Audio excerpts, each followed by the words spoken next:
am Asonele Melapi. I am a GBV activist, actually. I come from the Nokwanda Patoka GBVF Foundation, which advocates for the rights of GBV victims, families, and we advocate for mostly children's rights and women's rights, but as well we do include men and the LGBTQI community. Our justice system is actually at the most weakest right now because perpetrators believe that whatever they do, there are no ramifications or repercussions. You find that a perpetrator will be released on police bail or bail in court after doing a gruesome crime of raping a minor, murdering someone, a victim or a partner. And those are the things that we need to put our foot down and say no.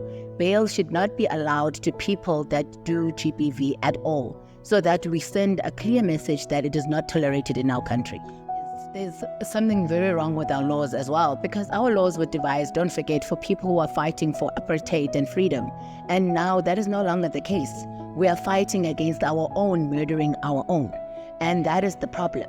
So our laws need to be revised to look at exactly how to punish perpetrators and criminals at a larger scale, and not only because of what was done before 1994, but after 1994, because our crime has escalated into something totally different for fighting for freedom.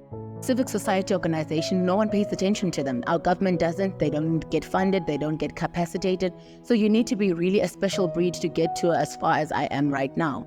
And that is what I'm trying to advocate for, that civic society organizations stand up more, speak out more, victims of GBV speak out more. And if we create enough noise, someone will definitely listen in the end.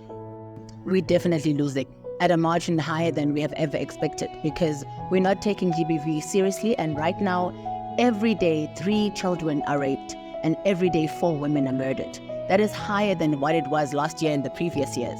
So if we're not serious about the right way of punishing GBV perpetrators, we're gonna be stuck with something more than we could have ever.